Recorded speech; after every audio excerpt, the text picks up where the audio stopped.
अस्सलाम वालेकुम स्टूडेंट्स। आज हम जमायत नहल का मज़मून पढ़ेंगे उर्दू और हमारा आज का उन्वान है गज़ल। गज़ल है हस्ती अपनी हुबाब की सी है और सफ़ा नंबर 125।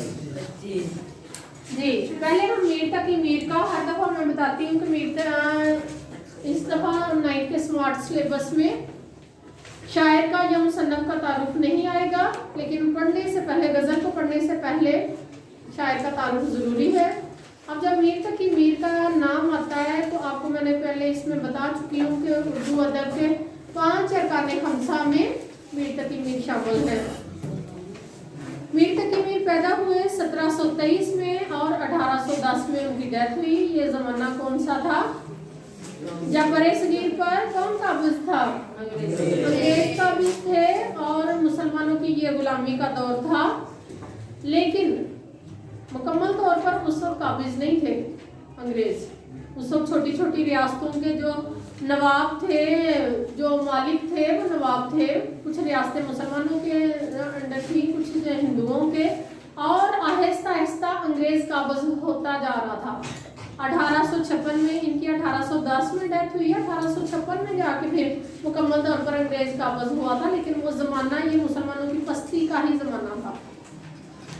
मीर मोहम्मद तकी नाम और मीर तखल्लुस था। वालिद का नाम मीर अली मुदकी था। आप आगरे में पैदा हुए। इब्तदाई तालीम सैयद अमानुल्लाह से हासिल की, जो मीर के वालिद के मुरीद और मुँह बोले भाई थे। चूँकि स्टूडेंट्स उस वक्त जैसे आज आप एक इदारे में बैठे हुए हैं, इस तरह स्कूल्स नहीं हुआ करते थे बड़े शरीर में, क्या बाकी भी पूरी दुनिया में इस तरह बाकायदा स्कूलिंग का जो है ना वो सिस्टम नहीं था हुआ करता। मजहबी तौर पर जो मदरसे या मजहबी तौर पे जो है ना वो चर्च के अंडर जो तालीम है वो तो शुरू से जारी थी, लेकिन तमाम मज़ाहब के स्टूडेंट लोग एक ही इदारे में बैठ के जो है ना वो दीन के अलावा दुनियावी तालीम हासिल कर रहे हो, ये रिवाज उस वक्त नहीं था। तो घरों में तालीम हासिल होती थी, या आप उनके जो मजहबी जो है ना वो मजहबी तौर पर जो टीचर होते थे वो अपने स्टूडेंट्स को मजहबी तालीम दे रहे होते थे। मीर के वालिद के मुरीद और मुँह बोले भाई थे सैयद अमानुल्लाह। बचपन ही में वालिद और अमानुल्लाह की वफात के बाद मीर को तलाशे मुआश यानी रिज्क कमाने के लिए आगरा छोड़कर दिल्ली आना पड़ा। यहाँ एक नवाब के यहाँ मुलाजम हुए। वो नवाब नादिर शाह के हमले में मारा गया तो मीर आगरे लौट आए, लेकिन इन्हें दोबारा दिल्ली जाना पड़ा। अब चूँकि ना स्कूल थे, ना यूनिवर्सिटियाँ थी, ना संदे, ना ही जो है ना डिप्लोमे। जैसे आज है आपके पास तो कोई एक इंजीनियरिंग की डिग्री MBBS की है या जो है ना टीचिंग की है, तो आप कहीं भी किसी भी इदारे में जाके आप जॉब कर सकते हैं। उस वक्त ऐसा नहीं था। दिल्ली में खराब अमन अमान की वजह से उन्होंने मजबूर होकर लखनऊ का रुख किया। वहाँ नवाब वास्फुद्दौला के दरबार से वाबस्ता हो गए और बाकी उम्र इसी शहर में बसर की। ये आम बात थी। शायर कोई भी शख्स जो शायरी शुरू कर देता तो उस वक्त उसका जो जरिया मुआश ये होता था कि किसी दरबार यानी शाही दरबार से, किसी रियासत का जो शाही दरबार होता था उससे वो वाबस्ता हो जाए। मीर को खुदाए सुखन कहा जाता है। अब ये जो 2 लाइनें मैं पढ़ने लगी हूँ ये आपने शामिल करनी है किसमें? तशरीह में। लिख लें, निशान लगा लें दोनों लाइनों पे। मीर को खुदाए सुखन कहा गया है। उन्होंने मुख्तलिफ असनाफे शेर में तबाह आजमाई की है, मगर उनकी पहचान गज़ल गोई है। वो बिलाशुबा गज़ल के बादशाह हैं। खुलूस, दर्द व गम, तरन्नुम और सादगी की बदौलत उनकी गज़लें दिल पर असर करती हैं। ये कौन सी लाइनें कहाँ आपने शामिल करनी है? तशरीह में। कोई भी शेर उनकी गज़ल का आ जाएगा, आपने ये जो है ना वो लाइनें ज़रूर लिखनी है। इनकी शायराना अजमत का एतराफ़ ना सिर्फ उनके हम असर क्या है? असर होता है वक्त, ज़माना। हम असर एक ही वक्त से ताल्लुक़ रख रहे हैं। जैसे आप लोग 9th क्लास में, दूसरे स्कूल्स में भी जहाँ जहाँ 9th पढ़ाई जा रही है वो आपके हम असर है। एक ही साल में आप लोगों ने जो है ना 9th के एग्जाम पढ़ना है, तो वो क्या हुए? आपके हम असर हुए। उनके हम असर शोरा ने किया है। कहते उनकी शायराना अजमत का एतराफ़ ना सिर्फ उनके हम असर शोरा ने किया है, बल्कि मुताखरीन होती है बाद में आने वाले लोग। मुताखरीन ने भी, या तारीख लिखने वाले, मुअर्रख होता है तारीख लिखने वाला, मुताखरीन यानी बाद में जो उनके आने वाले लोग थे जिन्होंने तारीख लिखी। मुताखरीन ने भी इन्हें सराहा डॉक्टर मौलवी अब्दुल हक ने इनको सरताज शोराए उर्दू, यानी उर्दू शायरी का जो सरताज है वो किसको करार दिया गया? मीर तकी मीर को। मीर की तसानीफ में एक खुद नोश्त। खुद नोश्त क्या है? अपनी जिंदगी पर लिखी हुई किताब। खुद नोश्त क्या है? मीर की तसानीफ में एक खुद नोश्त जिक्र मीर, यानी मीर का जिक्र जो उन्होंने खुद लिखी, और ये बड़ी अहम किताब है उनकी। जिक्र मीर एक तज़किरा, तज़किरा मैं आपको हमेशा बताती हूँ जिसमें बाकी शायरों का, बाकी लोगों का जिसमें जिक्र हो, उसे कहते हैं तज़किरा। एक तज़किरा नकातु शोरा, एक फारसी और 6 उर्दू दवावैन है। दीवान की जमा है दवावैन। इस दफ़ा आपको बाकायदा वहाँ जमा नहीं आएंगे, लेकिन यहाँ से आपने ये जो अल्फाज आ रहे हैं आपको समझ होनी चाहिए। दवावैन किसकी जमा है? दीवान। दीवान क्या होता है? किताबों का मजमुआ। शायर का जो किताब है, जो उसकी शायरी का मजमुआ है, वो होता है दीवान। और दीवान की जमा क्या है? दवावैन। तो 6 उर्दू दवावैन शामिल हैं। ये तो हो गया तारुफ मीर तकी मीर का। 2 लाइनें मैंने आपको बताई हैं, वो हर शेर की तशरीह में आपने लिखनी है जी। पहला हमारा शेर है, हस्ती अपनी हुबाब की सी है, ये नुमाइश शराब की सी है। तो इसमें पहले अल्फाज, मुश्किल अल्फाज समझ लें। हस्ती का क्या मतलब है? हस्ती क्या होता है? जिंदगी। जिंदगी। हुबाब क्या होता है? पानी का पानी का जी। नुमाइश, नुमाइश क्या है? शराब क्या है? धोखा, कुछ भी ना होना। ये खास तौर पर ये धोखा जो है ना, शराब, हमें इसका तजर्बा कहाँ होता है?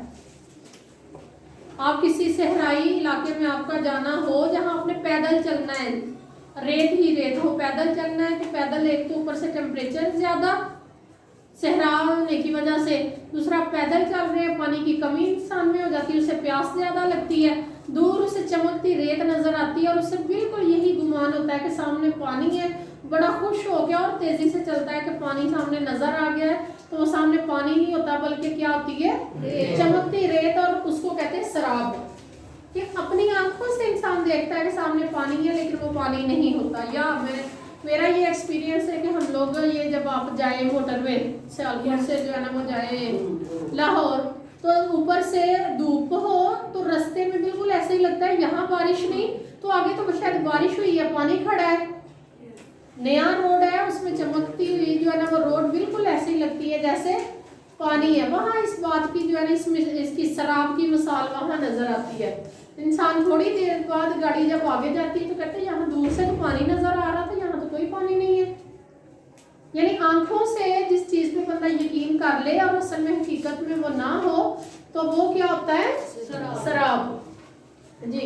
हस्ती अपनी हवाब की सी है, ये नुमाइश शराब की सी है। यहाँ हमें पता चलेगा कि मीर तकी मीर को खुदाए सुखन क्यों कहा गया है। खुदाए सुखन से मुराद है कि खुदा की बातें करने वाला, अल्लाह ताला ने जो, और अल्लाह ताला इश्क हकीकी में डूबने वाला, अल्लाह ताला की पहचान के लिए इस दुनिया में जो शायरी में उन्वानात हम जितने ज़्यादा शामिल कर सकते हैं उनका जिक्र करने वाला, कि ऐसी बातें कुदरत के मुतालिक ऐसी बातें सोचना, ऐसी बातें कहना कि जिनको पढ़ने वाला आज 2 सदियां गुजर गई हैं मीर तकी मीर को, फिर भी हमने उनकी गज़ल पढ़ने लगे।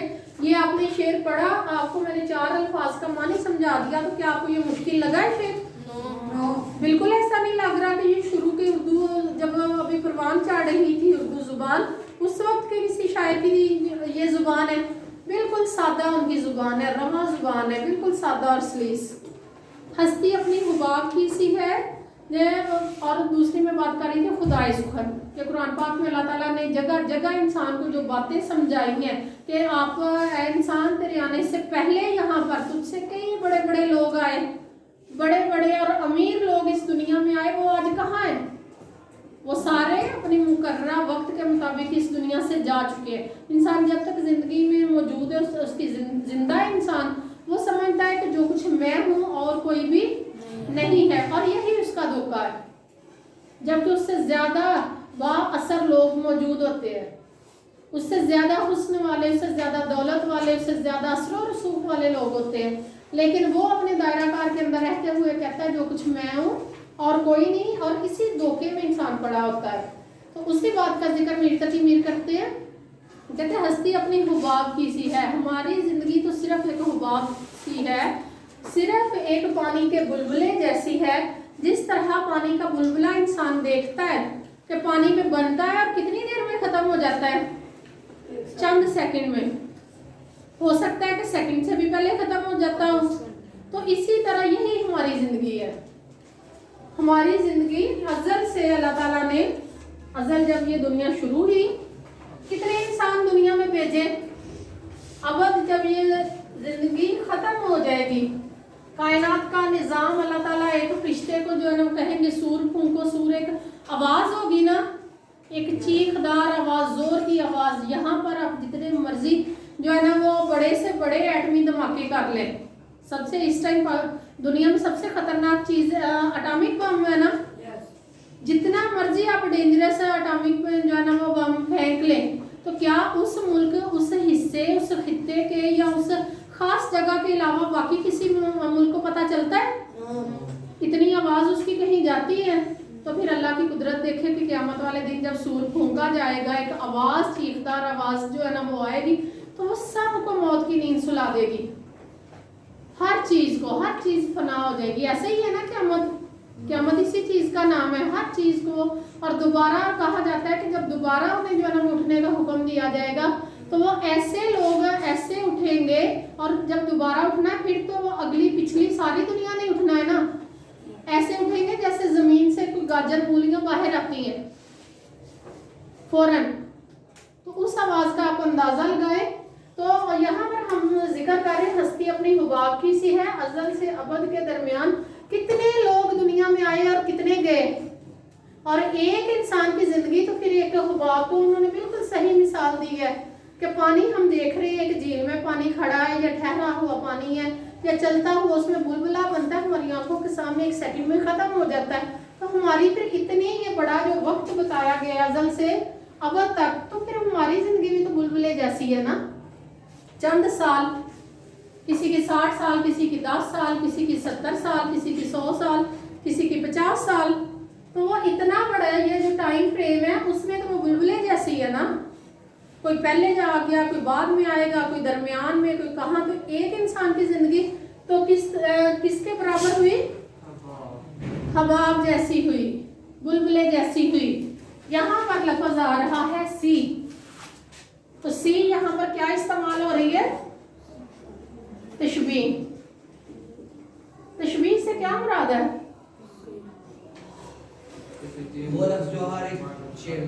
کسی چیز سے مثال دینا. تشبیہ کیا ہوتی ہے؟ کسی چیز سے مثال دینا. یہاں ہستی کو، زندگی کو مثال کس سے دی گئی؟ حباب سے.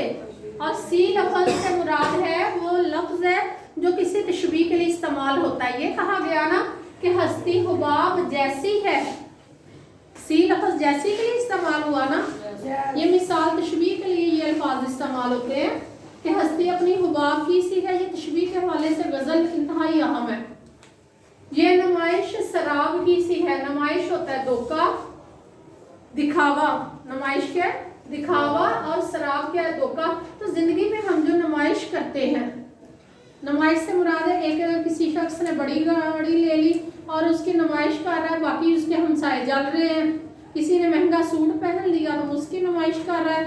کوئی شادی ہے تو انسان جو ہے نا وہ عورتیں کافی دیر جو ہے نا وہ پیسوں کی کمیٹی ڈالے رکھتی ہیں کہ فلاں شادی جو ہے نا بھائی کی آنی، بہن کی آنی، اس میں نے سب سے مہنگا گفٹ دینا ہے، میں نے میرے اور میرے بچوں نے سب سے مہنگے باقی ان کی نسبت کپڑے پہننے ہیں. تو وہ کیا ہوتا ہے؟ وہ دکھاوا ہوتا ہے. آپ لوگوں کی اسکول کی پارٹی ہوگی تو آپ لوگ اس کا کتنا اہتمام کرتے ہو. ہاں، اچھا لباس پہننا، خوش لباس ہونا، یہ کوئی برائی نہیں. انسان اچھا صاف ستھرا لباس پہنے، مگر دکھانے کے لیے لباس خریدا جائے، چیزیں دکھانے کے لیے خریدی جائے تو وہ پھر نمائش میں آ جاتی ہیں. دوسرے کو جلانے کے لیے کہ اس نے تو اس دفعہ جو ہے اتنا مہنگا لباس پہن لیا، اتنی مہنگی چیز یہ لے لی، اب میں نے اس سے زیادہ مہنگی لینی ہے، یہ دکھاوا ہے. تو کہتے ہیں یہ نمائش سراب کی سی ہے کہ زندگی میں ہم جو نمائش کرتے ہیں چیزوں کی تو وہ کیا ہے؟ وہ سراب ہے. ہمیں لگتا ہے کہ یہ بڑا ضروری ہے، یہ بڑا ضروری ہے دکھاوا کرنا. دکھاوا نہیں اصل میں ہم کر رہے ہیں, ہم اپنے اندر جذبات کو ہم قابو نہیں کر رہے ہوتے کہ یہ جب تک میری تو ہوگی نہیں یا میری تو عزت قائم رہنی نہیں جب تک میں مہنگے شوز نہ لے لوں, جب تک میں مہنگا لباس نہ لے لوں. مختلف چیزوں میں دکھاوا ہوتا ہے. تو کہتے ہیں کہ وہ پھر جو ہے نا وہ ہم دکھاوا کر لیتے اور بعد میں ہمیں سمجھ آتی ہے اگر یہ میں نہ بھی کرتا, نہ اپنے آپ کو اپنا بجٹ ڈاؤن کرتا یا کرتی تو اس کے بغیر بھی گزارا ہو سکتا تھا. سراب یہی ہے نا کہ ہمیں لگتا ہے کہ یہ چیز حقیقت ہے, اصل میں وہ حقیقت نہیں. نمائش ہمیں لگتا ہے کہ ایسا ہونا چاہیے تو وہ نہ بھی ہو زندگی تب بھی گزر جاتی ہے. شعر کی سمجھ آ گئی میر تقی میر؟ ایک شعر میں پوری زندگی کا فلسفہ کیسے بیان کر دیا ہے انہوں نے, جبکہ خود میر تقی میر کی اپنی زندگی کیا تھی. آپ کو میں نے ان کا زندگی کا واقعہ بتایا ہے کہ ایک نواب گزر رہے تھے اپنی رعایا کے ساتھ, اپنے وزیروں مشیروں کے ساتھ گزر رہے تھے. میر تقی میر ایک طرف جو ہے نا سڑک پر بیٹھے اپنی سوچ میں گم تھے. ہٹو بچوں کی آوازیں لگائی جا رہی تھی, سب نے رستہ صاف کر دیا, سارے جو ہے نا رستے سے ہٹ گئے. میر تقی میر اپنی جو ہے نا جگہ پر بیٹھے اپنی سوچ میں گم تھے. تو نواب وہ پوچھنے لگے یہ کون بدتمیز شخص ہے جس کو یہی نہیں پتا کہ یہاں سے نواب گزر رہے ہیں اور یہ جو ہے نا اپنی جگہ سے جو ہے نا وہ ہٹا ہی نہیں. انہوں نے کہا کہ یہ میر تقی میر ہے, یہ کوئی فلسفی شخص ہے, شاعر شخص ہے, یہ اپنی ہی خیالات میں کھویا رہتا ہے. اپنی ان کی اس طرح کہ پھر وہ واپس جب اپنی ریاست میں واپس گئے وہاں سے جا کر انہوں نے پیغام میں جا کے وہ اسے میرے پاس لائے, وہ اپنی شاعری سنائے تاکہ اس کا میں وظیفہ جو ہے نا مقرر کروں. وہ اس طرح کے شخص نہیں تھے کہ نواب ایک آ رہے ہیں میں بھاگتا ہوا جاؤں, میں ان کی آؤ بھگت کروں, میں ان کو شاعری سناؤں, میں ان سے جو ہے نا وہ ہیرے جواہرات جو ہے نا وہ لوٹوں. ایسی ان کی زندگی نہیں تھی. اس سوچ کی وجہ سے انہوں نے زندگی کو پا لیا تھا, زندگی کو سمجھ لیا تھا کہ زندگی کیا ہے, جو پہلے ہمیں شعر میں سمجھ آ گئی. اس کے ساتھ اضافی شعر کیا لکھیں گے, زندگی تجھ پہ بہت غور کیا ہے میں نے, تو صرف رنگ ہے رنگوں کے سوا کچھ نہیں. ٹھیک ہے, یہاں اس میں بھی ایک الگ سے فلسفہ موجود ہے, رنگ کیا ہے رنگوں کے علاوہ کیوں نہیں. لیکن کیونکہ تشریح تو ہم نے اس کی کرنی ہے نا, اس کو صرف یاد کرنا ہے, اس کے علاوہ اپنے شعر جو ہے نا وہ نہیں لکھنے. یہ نہیں کرنا کہ اس کے علاوہ میں جو ہے نا کوئی بھی شعر. میر تقی میر اور مرزا غالب یہ دو شاعر ایسے ہیں کہ ان کی شاعری کے ساتھ ہم نے ہر شاعر کا جو ہے نا شعر آپ نہیں لکھ سکتے. شعر کی مناسبت سے ہی آپ نے اضافی شعر لکھنا ہے. دوسرا ہمارے شعر کی طرف آئے, پہلے شعر کی سمجھ آ گئی, دوسری شعر کی طرف آئے. نازکی اس کے لب کی کیا کہی ہے, نازکی کیا ہے نرمی, لب کیا ہے ہونٹ, پنکھڑی کیا ہے گلاب کی پتی, اور گلاب کیا ہے پھول. ناز کی اس کے لب کی کیا کہی ہے, پنکھڑی ایک گلابی سی ہے. غزل ہمیشہ اس وقت غزل خوبصورت غزل لگتی ہے جب اس کے ہر شعر کا عنوان فرق ہو, ہر شعر کا عنوان فرق ہو. اگر وہ سیم عنوان کے ساتھ آ جائے, ایک جیسے عنوان کے ساتھ آ جائے تو وہ غزل نہیں رہے گی, کیا ہو جائے گی, نظم ہو جائے گی. وہ غزل نہیں رہے گی بلکہ نظم ہو جائے گی. نظم میں ایک ہی عنوان ہوتا ہے, ایک عنوان کے تحت شاعری کی جاتی ہے. غزل کے ہر شعر کا عنوان کیا ہوتا ہے, علیحدہ علیحدہ فرق ہوتا ہے. تو یہاں پر چونکہ زندگی کی حقیقت کا عنوان ہے, یہاں پر کون سا عنوان آ گیا, یہاں مجازی محبوب کی خوبصورتی کا بیان آ گیا. کس کی خوبصورتی, بعض بچوں کو یہ فرق کرنا نہیں آتا کہ مجازی محبوب, یہ جو شعر ہے یہ مجازی محبوب کے متعلق ہے یا حقیقی محبوب کے متعلق ہے. حقیقی محبوب کون ہوا, اللہ تعالیٰ کی ذات ہوئی. آپ جب تشریح کرتے ہیں تو یہ فرق آپ کو واضح پتہ ہونا چاہیے کہ جب ہم شعر پڑھیں گے اگر اس میں ہونٹوں کا ذکر آ گیا ہے اس میں جو ہے نا, تو وہ کیسے اللہ کے بارے میں تو ہو نہیں سکتا, وہ انسان کے بارے میں ہی ہے. تو اس لیے وہ مجازی عشق کا شعر ہے. نازکی اس کے لب کی کیا کہی, اور ہر شاعر مختلف عنوان بیان کرتا ہے.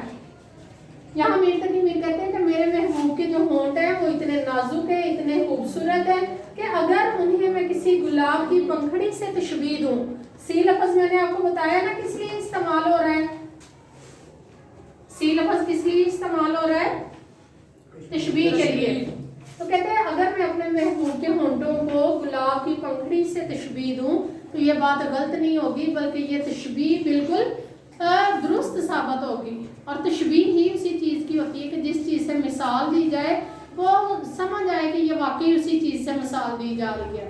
तो असल में तो ये तारीफ यहाँ पर अपने महबूब मजाजी की नहीं कर रहे, यहाँ पर अल्लाह ताला की तारीफ हो रही है। खालिक की तारीफ होती है ना, कोई पेंटिंग है, कोई आके शख्स कहता है, जैसे ये सामने आपकी क्लास में ये लगी हुई है, फ्लैक्सेस लगी हैं, तो ये कहते हैं कि ये फ्लैक्स बड़ी खूबसूरत बनी है, तो असल में तारीफ फ्लैक्स की नहीं हो रही बल्कि फ्लैक्स को बनाने वाले की हो रही है।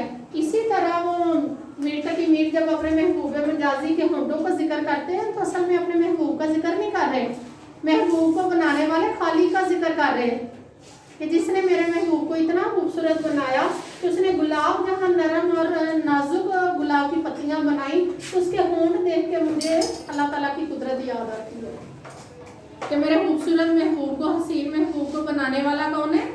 अल्लाह की जात है जी। इसके साथ हम जो है ना इजाफी शेर क्या पढ़ेंगे?